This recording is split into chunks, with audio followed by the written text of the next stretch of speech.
All right, guys, welcome back to another episode of Big Football Guys. This week is week 3, and we've got some fun stuff we're going to cover today in today's little podcast. First thing we're going to start with some equipment news. So, did you guys notice that Sam Howell, he started the Washington game in an Axiom and then switched to the Riddell Speedflex? So, of course, the Axiom is the newest helmet from Riddell, and it comes with kind of a built-in visor. And you guys can see here is Howell wearing the Axiom with the built-in visor. And then at some point in the game, it got a little bit rainy down in Washington, or DC rather, and he switched into a Speedflex. So kind of strange. Whoops. Oh, this isn't him on this photo. Let me find it's in there somewhere, but yeah, he did. He switched into a Speedflex with, there he is right there, back to his old setup. So basically, it looks like he had to switch helmets because of the rain. I'm pretty sure the Axiom, has a way to take out that built-in visor. But still, instead of just taking it out, he switched entire helmets, which doesn't really seem like a good solution. But I thought that was kind of something notable. What do you think?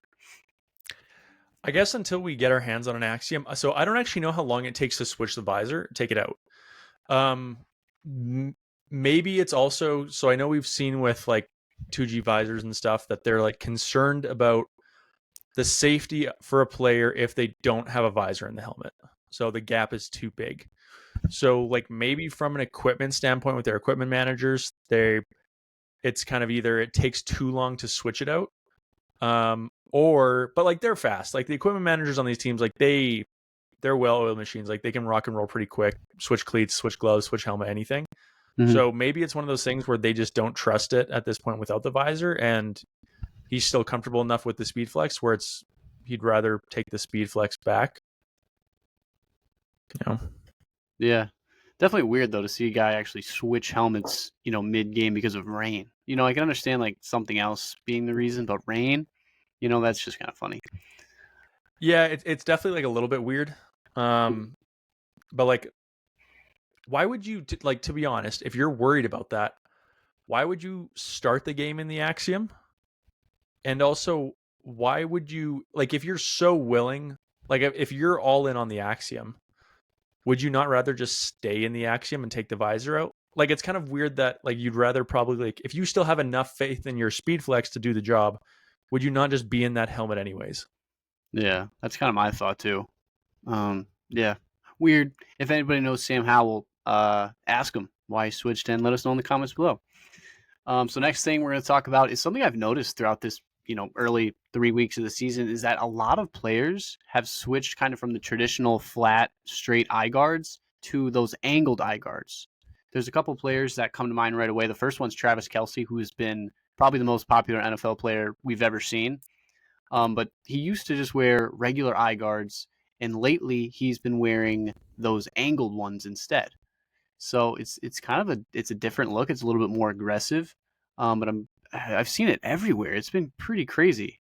Chase Young, he's another one. He didn't used to have those eye guards. It's like I like it. I like it a lot, honestly, but it's weird. Then we got Tyrann Mathieu as well. Let's see. So there's that. There is Javon Holland. Javon too. Obviously, Vaughn back in the day. So these angled bars that they're putting on, like pretty much everyone's wearing, kind of reminds me of these custom face masks, like the Von Miller mask we just looked at, and then like the Jalen Ramsey mask. Yeah. They used to be the only types of masks that had those like sharp angled eye guards, but now it seems they've kind of become the standard, which it's pretty cool. From an equipment standpoint, it's pretty cool. And it looks like Riddell might actually be offering, this mask with those jagged eye bars to the public, or at least to the players, and then soon to the public. I'm not sure if they're available to the public now. But these custom face masks are the OG. This is where they originally came from.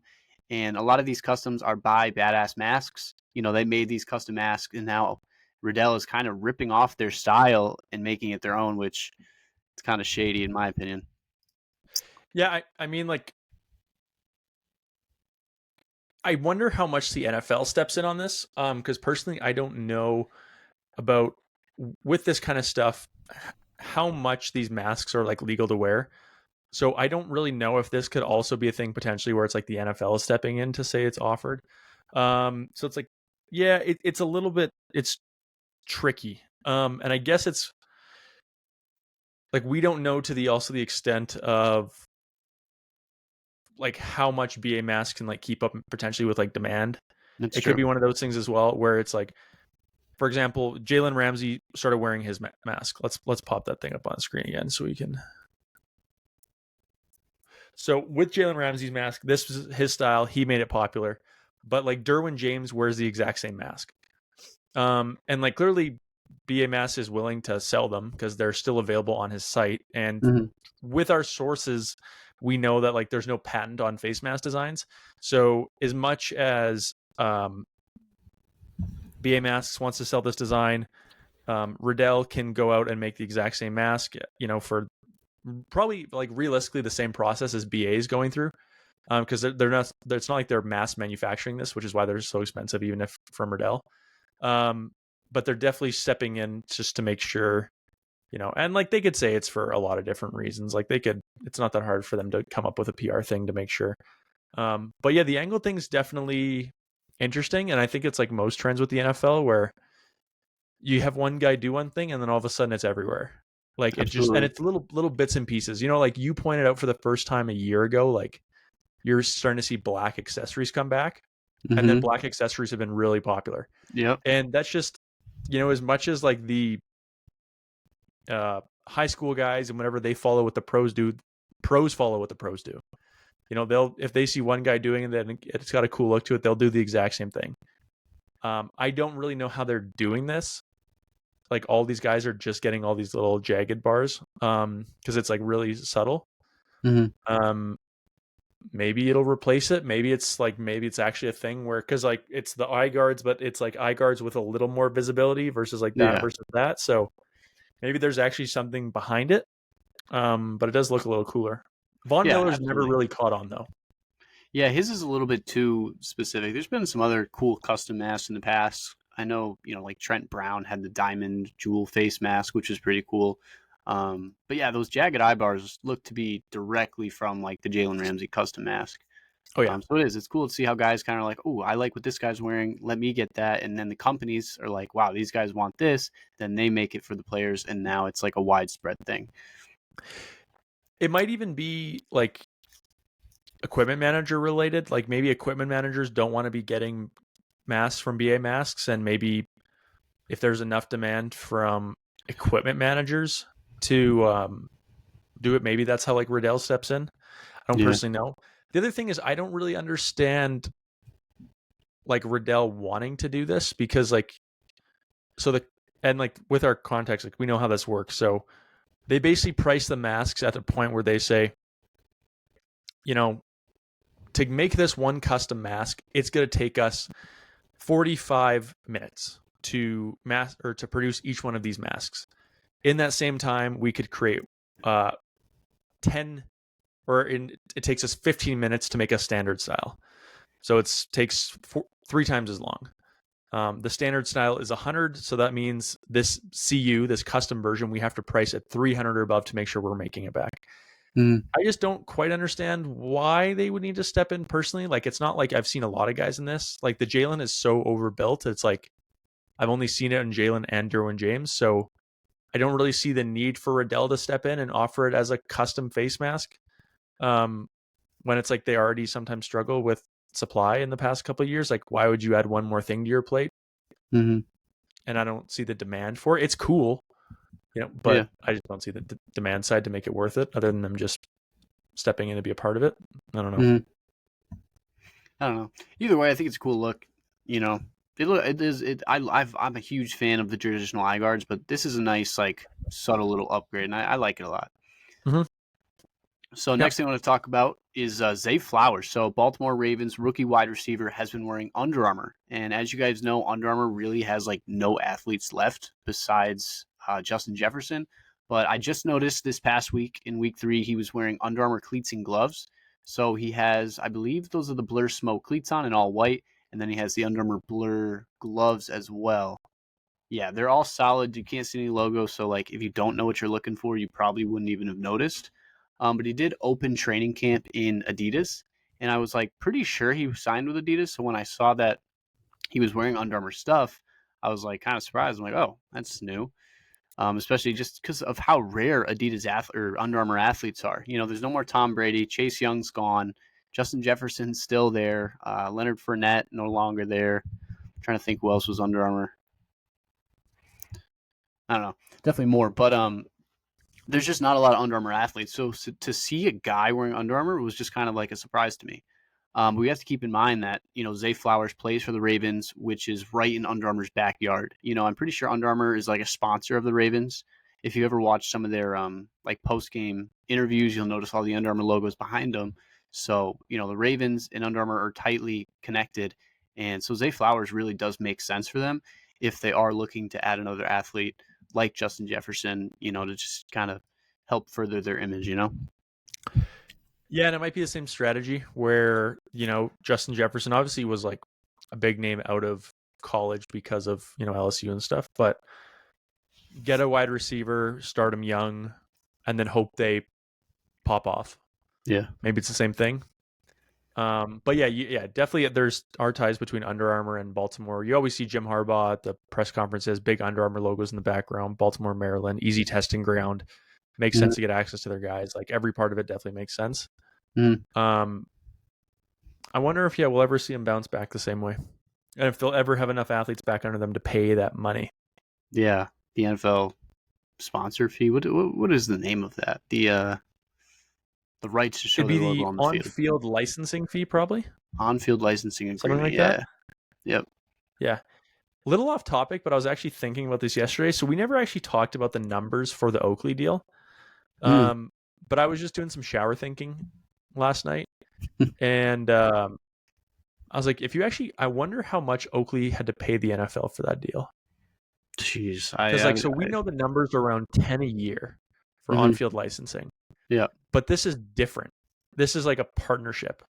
And I was like, I wonder what the number would actually have to be for them to say, for the next 7 years, you are getting Oakley on every helmet, change the logos on it, more brand recognition, all that stuff. Like, I wonder how much for 7 years they had to pay. Like 150? Jeez, I don't know. Like, I couldn't even venture a guess. Maybe double the on-field what it would normally be. Yeah. I don't know. It could be a lot. Be up there. It's not just the visors, you know, it's also the sunglasses and the glasses the coaches wear, you know, and the staff. So it goes like a little bit deeper than just like cleats and gloves. So who knows? I wonder what Nike pays to be the uniform provider. I'm sure it's a similar figure to that, maybe a little bit less, because I feel like uniforms and like jersey sales are more prominent than sunglasses visor sales.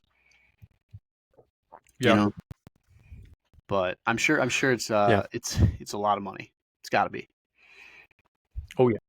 Yeah. Oh yeah. So next thing we're going to talk about is A.J. Brown. I don't know if you guys saw on Monday Night Football, A.J. Brown was forced to change cleats. So he opened up the game in some tennis ball style Volt Nike Vapor Edge 360 Pro 2s.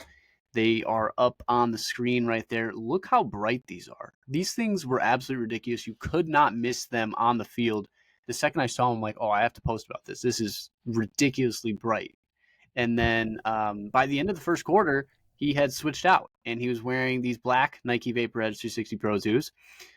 He still has the neon mouth guard at the top, which kind of cool. But the broadcasts, like the announcers, they suggested like, oh, A.J. Brown switched out of those bright cleats because it was a slippery, you know, Tampa Bay field. I think they have grass down there. So they said, oh, maybe he switched into some detachables. But if you look closely at those cleats, that's the Edge traction plate. That is the exact same traction plate that was on the green ones that he was wearing to start the game. So it looks like the NFL forced him out of the neon green cleats, which is lame because it's really cool. And I feel like it should be allowed because it's green.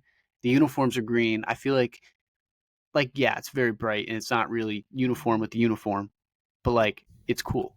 So come on. So I think the NFL forced him to switch. What do you think? So my gut reaction when I saw these was, do you remember, or you might have missed it, but there was a clip when the Eagles had a joint practice earlier in training camp, and he was wearing bright pink cleats. Yep. And he said, "Oh, I'm wearing these today because my daughter's here, and so she can find me." I wonder if it was something similar. Like, I wonder It if has it was to be, one of those things where it's like, say for Philly versus Tampa, like maybe that's one of the games where she can travel down to because you're just headed south and it's not across the country, so it's easier for her to get to, or however it works for these guys getting their families to game. And so I wonder if it was one of those kind of things where he tried to go bright just so his daughter could see him, and then no fun league came down.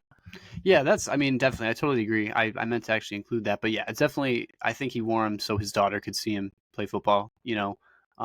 I used to do a similar thing with my family. I would always wear like all white cleats, and they'd be able to find me on the field easier. So it's kind of the same thing. But do you think the NFL forced him to switch? Yeah.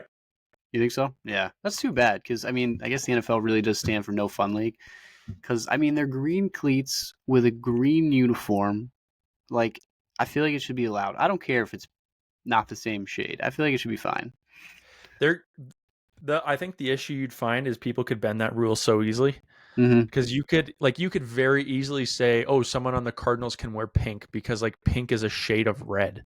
Yeah. You know what I mean? And then it's like, I don't know. I understand from their side why they have to have rules on this stuff so it doesn't get out of control. Yeah. And I don't love the look personally in the NBA when you see like a dude on the Rockets running down the floor with like neon yellow, neon green, basketball shoes. So it's like, I understand why they have to have some standard. But yeah, this is 100%. This is them making a call. Yeah. Do you think they? And he had backups. Like he knew. Like he had backups ready. Do you think the NFL kind of suggested to the broadcast, like, hey, maybe say like AJ Brown switched because of the slippery field, even though it's the same traction plate? Do you think they had a hand in that as well? I didn't think of that. Personally, I would say. I want to say no, but maybe that's not giving the NFL enough credit that they're deep into this thing. They're shady. They're onto these things. But they always I don't know. Do you remember in the Super Bowl? It's like they switched to. Maybe they just thought like black cleats, like, oh, basic cleats, like they're black, so they're probably going to be boring, like detachables, like when Jalen switched to his Jordan 1s, the black ones in the Super Bowl. Yeah, it's an honest mistake. Like when I first saw him wearing the black cleats, I'm like, oh, maybe the NFL made him switch out, but maybe they're detachables. But then I did some research, and I'm like, oh, this is the same traction plate. Yeah. I wouldn't put it past him. Yeah. Either way, really cool cleats. Too bad we only got to see him for one quarter. Oh well, but next thing we're going to talk about is the NFL helmet contest. So you definitely know more about this than I do. You want to talk about it a little bit? Yeah. So basically what the NFL did was a couple of years ago, they came out with, in their consistent fight with concussions, they came out and said, we're going to show that we're investing in this. And so what we're going to do is we're going to do a research grant for any company out there that's creating new technologies that the NFL can potentially leverage for safety. So anyone out there, you can make whatever you want, and we're going to pick 3 winners, and each winner, you're going to get X amount of dollars to do R&D based on the concept you send to us, and then you'll have access to NFL players and NFL studies and basically be a part of the future of the league by, making these helmets. So it's like an actual partnership for companies that they are trusting to get deeper into it. So they basically have 3 winners. The reason I know about this recently is because it made the news, and I don't watch the news, but all the old people in my life watch the news, and anything football related that comes on the news, all the old people in my life text me to say, oh, there was a thing about football helmets on the news tonight, right? And so my dad sent me the name. I started researching. I was like, oh, okay, so this is one of the grant winners. So there's basically 3 different winners right now. And I'm not quite sure because the funding numbers, I don't know if they're not even, but I know the initial grant was, let's see, where is it here? So there was 3 winners. Let's see, the initial thing I think was they said they were going to give out 2.5 million. But here it says they gave out a total of 1.5. Let's see. In 2021, development deliberation, the $3 million competition that only gave out half of it. So yeah, they basically awarded 3 different companies to do more R&D for their helmets. And the 3 companies are I think the interesting thing is all three companies are at three completely different growth stages. So you basically have a company called Collide, Impressio, and Zenith. And it's interesting because they're three completely different concepts, different styles of companies, different stages of growth and development. So that's where it's kind of interesting. So the first one was Collide, and the reason they came up in my life was because they're Canadian. So they're based out of Montreal, which is kind of interesting because somehow Montreal is like this football Canada hub. Like Next Trend is technically Canadian. They're based out of Montreal. What was that glove company? Invictus is based out of Montreal. Collide's based out of Montreal. And so basically what it is, it looks like some kind of, they said, optimized structure that they're working on with a kind of a new padding on the inside. Now, the interesting thing about Collide is they have this Gladiator helmet. And we don't know a ton about it right now, but the interesting part is the partner. So they're actually partnered with Light Helmets. And basically Light Helmets is working with Collide. And I don't really understand how it works, but they're basically coming out with what they call the Light Gladiator. And so it's like the same style of shell, but it's a different padding on the inside, which is kind of confusing for me on a couple fronts. So I'm going to go into them first. So I did it again. Okay, so I got a Light helmet here. So this is the Light helmet, and this is the part that everyone gives the Light helmet grief for, is the padding on the inside, because they say it looks like a bike helmet, right? And which makes sense. Like, it has these little pods and stuff, but they've defended it saying, oh, well, this is the same technology used in helmets for race car drivers. That's been like a big selling point of them, is like, trust it. It's used in race car drivers. Just because it looks different than what you're used to doesn't mean it's not safe. But this is completely different on the inside. So they're basically abandoning that messaging, right? Because it's it looks like a 3D buckling structure. Like, everyone now has a 3D buckling structure. Riddell has the diamond. Vices has the reflex, which is not technically 3D printed, but it's a buckling structure that's made to absorb impact. And even obviously Shut uses the same reflex system as well. So it's kind of interesting that they're abandoning that, but also, number one, they kind of said like the Gladiator is going to be like an NFL helmet, where I think they're still going to have the Light helmet, which is completely different. So that's kind of confusing. And then the final confusing part, the most confusing part, is they are calling this the lightest NFL preferred helmet, but it's not on their ranking system yet because it's not even in like R&D.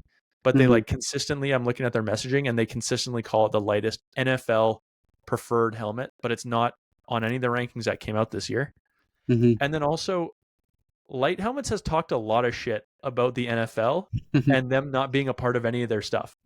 So it's weird. Like, it's really weird from a messaging standpoint that like they're saying one of them is safe, but then the other one they're using one thing, and then they're kind of shit talking the NFL for not including them, but then they're partnering and saying they're the NFL's most lightest preferred on this other model.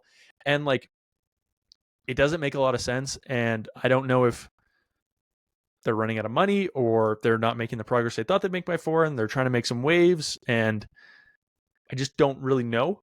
It's a lot of stuff up in the air. So Light Helmets is definitely interesting.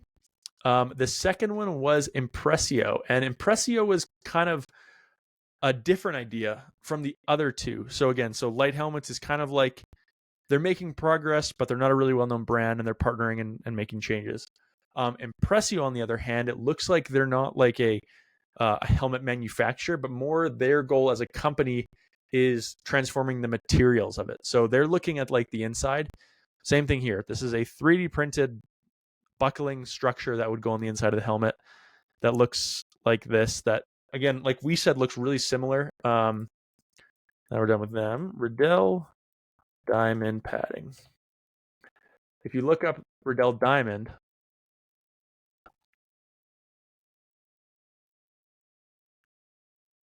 it looks super similar. It's a 3D printed lattice liner buckling structure. I guess a lattice is a better term than buckling structure, but it's a 3D printed lattice that goes on the inside of a helmet.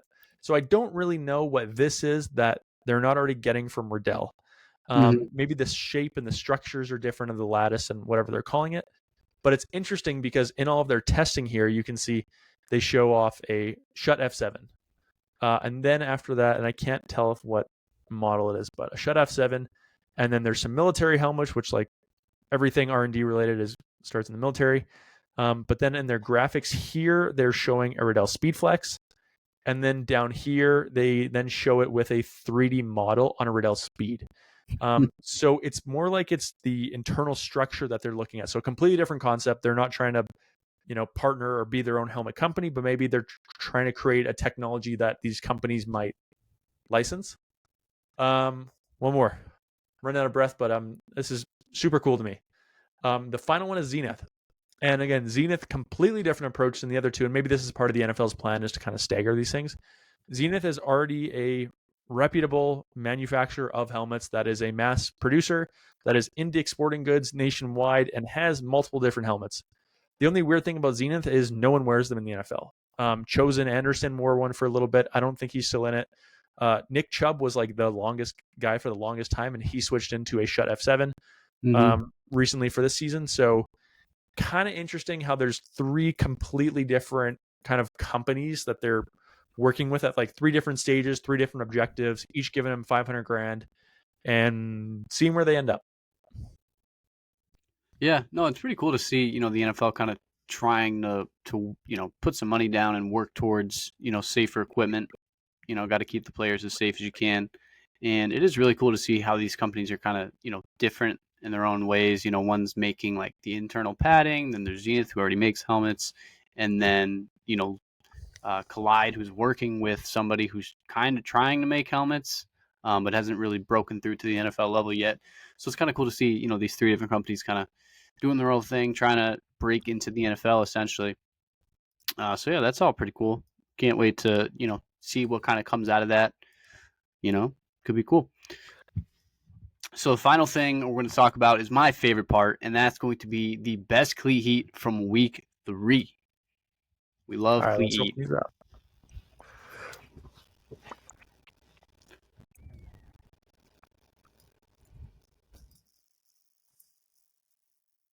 All right, guys. So week 2 had a lot of Cleat Heat, and honestly, week 3 was kind of underwhelming. But we're going to kick this off with Pat Surtain. I think it's Surtain. And he wore a Ken Griffey inspired pair of cleats. Check these out. These are really cool. They're inspired by the Ken Griffey training shoe cleat that he wore for baseball. It's got his name Pat on the strap, his number 2, and then kind of that old Nike retro styling. And yeah, he does have it unstrapped there on that left cleat. Kind of a bold move going up against Tyreek Hill. Honestly, if I was him, I'd probably want to strap it up.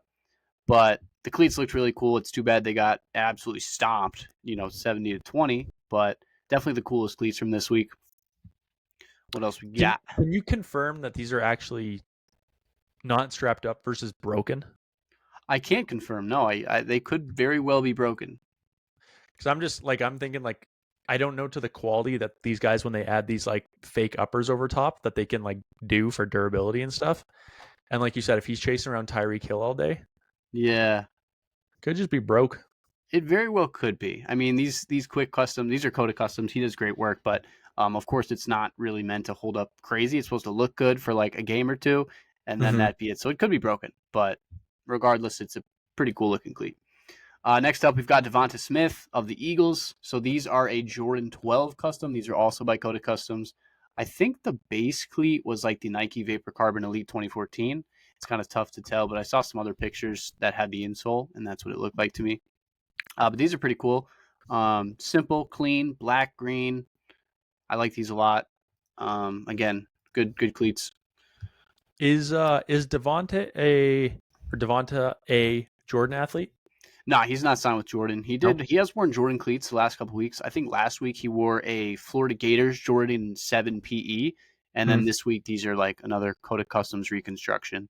But as of right now, he's not signed with Jordan Brand, but we've seen guys, not be with Jordan Brand and then like slowly get their PEs in, and then suddenly they are. So something to keep an eye on for sure. Absolutely. Then next up, we've got Mr. Kareem Jackson, also of the Broncos.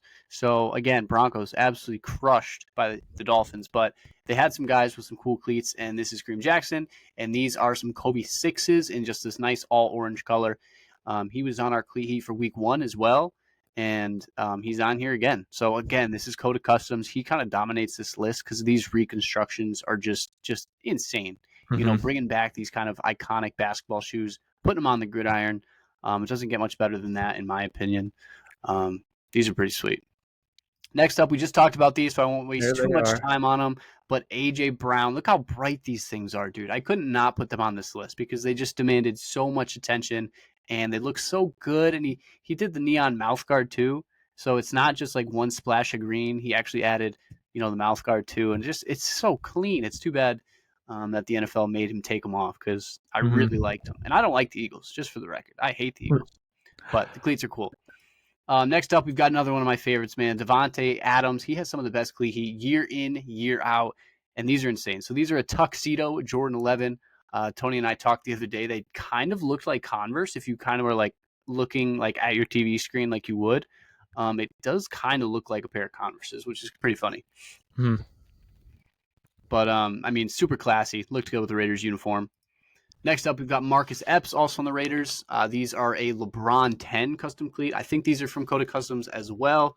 I love the LeBron 10, one of the main basketball shoes that people had when I was growing up, and I'm like, wow, those are sick. So anytime I see them in the NFL, I got to put them on these Cleat HEat lists. And silver, black, can't do much better than that. And then we've got Garrett Wilson of New York Jets. So he didn't wear these in game, but he did wear them in pregame. And it is this pair of Spider-Man Adidas Addy Zeros. Mm-hmm. These are really cool. You can actually get these from Adidas if you guys want. They dropped them, but they didn't really kind of tell anybody about it. They didn't really hype it up like they did the Finding Nemo pair. But really cool pair of cleats if you guys are into Spider-Man. He wore them in pregame. Pretty cool. Next up, we got a Cowboy, Dak Prescott. So I'm not sure if these are PEs or if they're customs. Of course, Dak Prescott is a Jordan Brand athlete, so most of his cleats are PEs. But I've never seen Jordan Brand kind of give them a design like this. So it looks kind of like the Union cleats with like the tabs and like the Yeah. texture. But it's like a white. Is it white or gray? It's like a white and gray cleat with It looks like a like an blue. off-white. Like here you can like very clearly see the difference between the white and like a really light bluish silver. Yeah. Dude, these are really clean. They're cool. I didn't really look at them too closely when I was doing the Cleat HEat, but like looking at them now, they're pretty cool. Oh Shout yeah. out to Dak Prescott. These are fire. I don't know. Like I said, I don't know if they're customs or if Jordan Brand actually cooked this up for him, but regardless, these are really cool, Yeah. especially with those Cowboys uniforms. It's a good look. Got a couple more here. So this one's George Kittle, which I never really thought I'd put on a Cleat HEat list. I think he was on one last year because he wore some crazy cleats from the Surgeon. But these, when I first looked at these, I thought they were just like Chicago off-white Jordan 1 cleats. But upon further inspection, I have no idea what happened to these cleats. They have like a random bar going through the outside swoosh. There's like spots all over them. There's no swoosh on the inside of the cleat. I have no idea what's going on here. I'm sure there's a story. I just don't know what it is. Is it one of those things like when DK Metcalf all of a sudden started to like not wear Under Armour stuff? And like maybe like he's literally blocking this out on purpose as like a message to Nike or something? Like He could be like it's players do that possible. stuff. I don't know if George Kittle. I mean, we did hear that George Kittle was kind of like in contract talks with Nike, so maybe they weren't able to resolve it, and maybe he's fighting out against Nike with this. Yeah, maybe. Like players do this kind of stuff all the time. It's like, oh, like you're having issues. Like I'm still wearing Nike, right? It's like, oh, it's creative freedom or whatever, you know. But Mm-hmm. then it's like at the same time, it's like, Yeah, I don't know. I don't know what's going on there, but I did put them on this list because I thought they were cool. And I mean they're still cool, but I'm sure there's more of a story there. Then yeah, the last one, we've got Braxton Berrios. I couldn't find a good picture of him actually in the cleats, so you guys are gonna have to deal with this tunnel photo. But yeah. he wore a pair of Adidas Addy Zeros with this kind of cool drip effect going down the side, white, teal. These are customs by Souls by Sir. He wore a similar pair last week or maybe the week before, but I thought they were pretty cool. They're literally drip, so Yeah. it made sense to put these on the list. Oh Yeah, yeah, these were Tony's got some super good cool. pictures of them. Yeah, he had these ones, and then last week he wore. I posted Oh them as yeah, well. top right. Where? Yep. There it is. Yeah, those are really cool too. I didn't have them on my list, but like the 3D drip is pretty Yeah, cool. I don't know how he does that. I don't know either. It reminds me of those like melted crayon arts. You know what I'm Yeah. talking about? Yep. That's how that's kind of how I look at it. But Yeah, yeah, that's like gonna be maybe. what's up? No, I was gonna say, yeah, literally, I don't know if he uses like hot glue, and he's like melting hot glue down it because the hot glue will like stick to it, and then he paints the hot glue. Or I've literally no idea what kind of material that is. Yeah, beats me. Yeah, But that's all the best Cleat HEat from week 3. Some pretty cool stuff out there. Hopefully, I mean, it was honestly kind of weak in comparison to the last couple of weeks. So hopefully, we see some more stuff in week 4, and you guys tune back into the podcast. Is there anything else you want to talk about? I'm pretty much it, man. That's it from this week. Like not a lot of stuff came out of this week. Just kind of some little interesting stuff. A lot just to follow some of these guys just to see what happens. Mm-hmm. And I'm always curious to see who's going to kind of push the boundaries on what's going on. But that's all I got for now. At least this week, my mic is hopefully working. Unlike last week, let's double check that. Hey, look at that, it's on. Nice. So hopefully I sound a lot better, and we're just going to keep working out the kinks with everything that we're going to do for this moving forward. So again, I hope you guys enjoyed, and we like doing these. Absolutely, yeah. So this has been another episode of Big Football Guys. If you guys have any suggestions, comments, please let us know in the comments below. We love hearing, your guys' feedback, what you guys want to see. So please don't be shy. Let us know. And yeah, like the video, comment, subscribe for more stuff just like this one. That's going to do it for another episode of Big Football Guys. Peace.